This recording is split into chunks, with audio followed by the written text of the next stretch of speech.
Hello friends, welcome back to our channel Only Excellence. So we are back again with the Hindu 10 difficult words for 29 July. Okay, so first word that we are going to discuss today is shrink. Shrink का मतलब होता है सिकुड़ना या कम होना. So anything which is becoming smaller in size और amount, so उसको हम shrink बोल सकते हैं, उसको shrink बोलते हैं. ओके, सो ये कोई भी चीज़ अगर अपने साइज या अमाउंट में कम होती है, धीरे धीरे कम होती जा रही है, तो उसमें इस वर्ड को हम यूज करते हैं. सिमिलर वर्ड इंग्लिश में अगर बोले shrink का, so that is contract. Contract means contraction वाला contract. Contract. Lesson. Lesson means कम होने वाला lesson. LESSEN. Okay, and second is shorten. Third one is shorten. Contract, lesson, shorten, these are the opposite word. Similar word. Opposite word अगर बोलें तो expand और increase. So these are the opposite word for shrink. Okay, next जो word है जो हम discuss करने वाले हैं दैट इज ब्रीदर. ब्रीदर मतलब होता है आपका राहत मिल जाना किसी चीज़ से, या किसी चीज़ से कुछ मोहलत मिल जाना. सो अ ब्रीफ पॉज और रेस्ट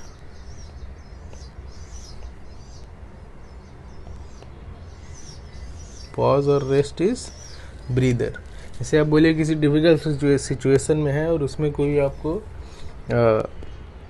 अगर थोड़ी देर के लिए किसी भी सिचुएशन के कारण अगर थोड़ा सा एक उसमें रेस्ट मिल जाता है, तो उसको बोलते हैं कि इस सिचुएशन में इस चीज़ के कारण मुझे थोड़ा सा ब्रीदर मिल गया. सो ये एक नाउन है, ठीक है, ब्रीदर. तो इसका सिमिलर वर्ड अगर बोले इंग्लिश में तो रेस्ट और पॉज. कुछ सेंस में कंफर्ट भी एक यूज कर सकते हैं. सो ये सिमिलर वर्ड होते हैं आपके ब्रीदर के इंग्लिश में. हिंदी में जो है वो है विश्राम और मोहलत मिल जाना या राहत. विश्राम, मोहलत, राहत, ये हिंदी में इसके वर्ड हैं. इंग्लिश में मैंने आपका रेस्ट, पॉज ये बताया मैंने आपको. ओके, थर्ड जो वर्ड है हमारा दैट इज डेट्रीमेंटल. अब डेट्रीमेंटल मीन्स होता है कि anything which is tending to cause harm. Okay,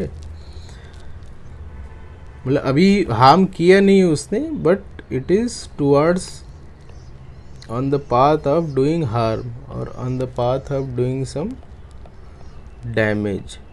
सो ये बोलते हैं कि this might be a detrimental thing. So English में अगर इसका सिमिलर वर्ड बोलें सो वो है हार्मफुल, डैमेजिंग और हर्टफुल भी यूज कर सकते हैं. So harmful, damaging and hurtful, these are the similar word for detrimental in English. Opposite beneficial एक वर्ड है जो यूज कर सकते हैं आप डेट्रीमेंटल के अपोजिट में. सो हिंदी जो इसका मतलब होता है हानि पहुंचाने वाला या हानिकारक.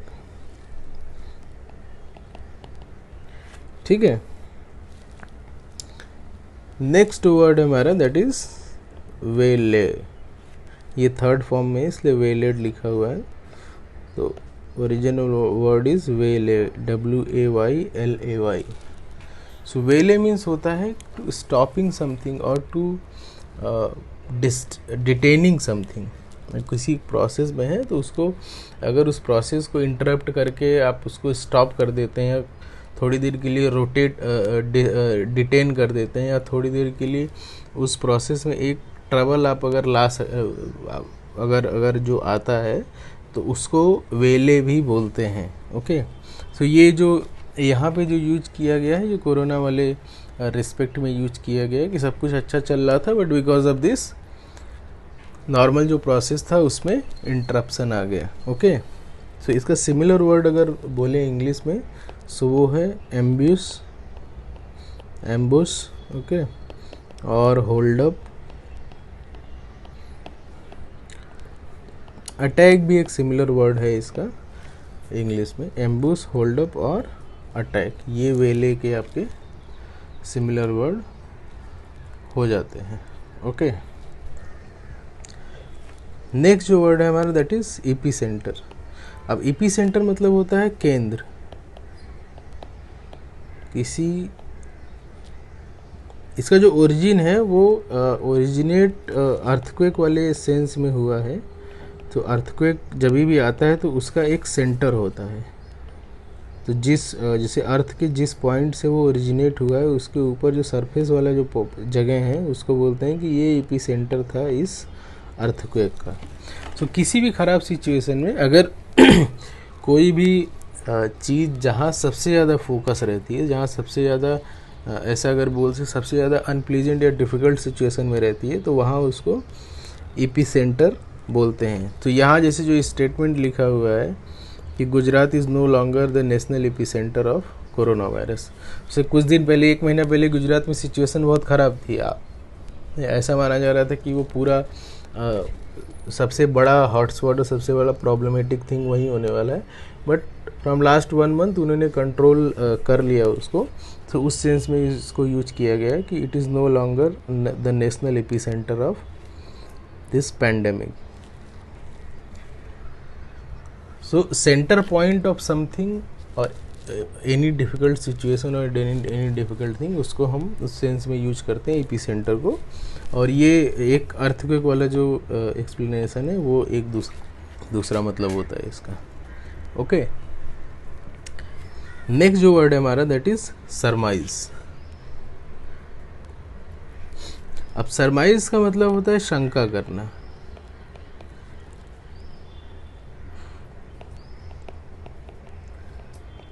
शंका और शंका करना दोनों होता है। तो सरमाइज जो है ये नाउन भी है और ये वर्ब, दोनों सेंस में यूज करते हैं। लिटरल मीनिंग अगर इंग्लिश में बोले तो इसका ये होता है कि believing something, okay, believing something to be true without having proper evidence of it. Okay, so अगर एविडेंस नहीं है उसका आपका और आप उसको बिलीव कर रहे हैं कि ये ट्रू है, सो उस सेंस में इस वर्ड को यूज करते हैं, सरमाइज वर्ड का यूज होता है। सो इंग्लिश सिमिलर वर्ड अगर आप बोलें तो गेस एक हो जाता है, गेस, और इन्फर, INFER,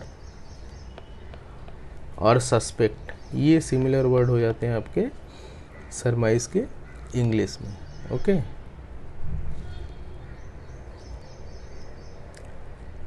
नेक्स्ट जो वर्ड है हमारा जो डिस्कस करेंगे दैट इज अनस्कैथ्ड। अनस्कैथ्ड मीन्स होता है कि without anything which is not, मतलब उसको कोई इंजरी नहीं है, कोई डैमेज नहीं हुआ है, कोई हार्म अगर नहीं हुआ है, अगर वो प्रॉपर इंटैक्ट है, सो उसको अनस्कैथ्ड बोलते हैं। हिंदी जो मतलब है तो होता है इसका वो है अक्षत। क्षत मीन्स होता है नुकसान होना, मीन्स होता है नहीं होना। सो कोई भी ऐसी चीज़ जिसको कोई नुकसान न हो पाए उसको हम अनस्कैथ्ड बोलते हैं। So without suffering any injury, damage or harm. So this is the meaning of unscathed. Okay. So similar word अगर आप इंग्लिश में बोलें so unharmed, unhurt, intact, ये सिमिलर वर्ड हो जाते हैं आपके इंग्लिश में। अपोजिट वर्ड अगर बोलें तो इसी से अगर आप निकाल लें तो हार्म्ड, हर्ट और इंजर्ड, ये आपके अपोजिट वर्ड हो जाते हैं अनस्कैथ्ड के। ओके,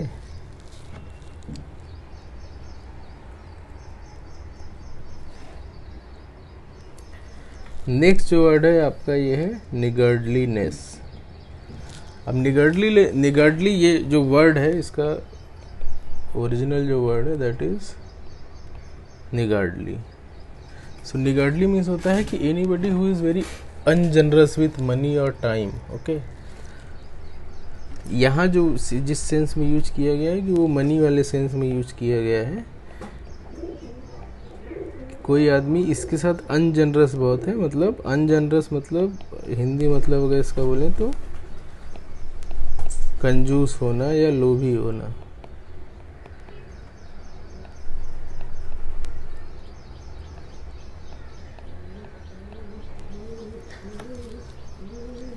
तो ये निगर्डली का मतलब होता है कि माइजर होना, कंजूस होना, मीन होना।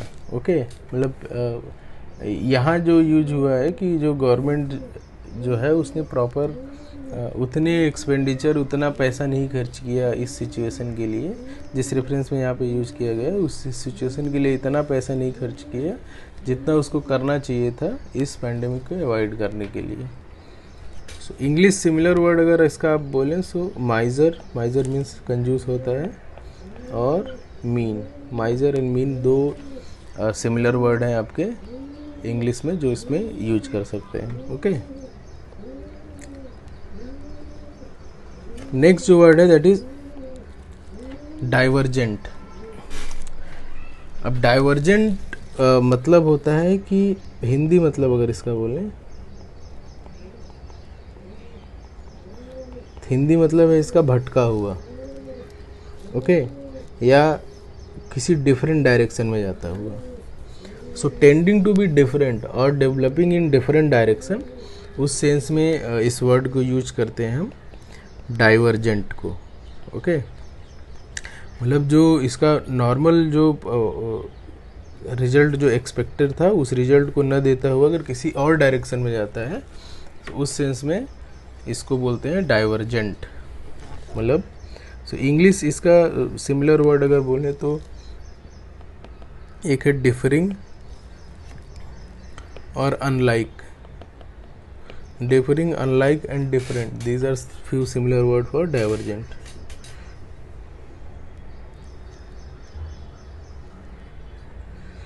नेक्स्ट जो वर्ड है हमारा दैट इज साइमल्टेनियसली। अब इसका मतलब होता है कि एट द सेम टाइम।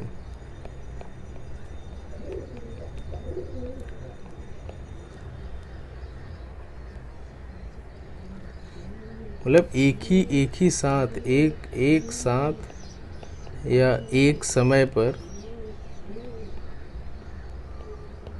अगर दो चीज़ें एक साथ होती हैं तो उसको बोलते हैं हम कि ये जो दो चीज़ें हैं ये साइमल्टेनियसली चल रही हैं।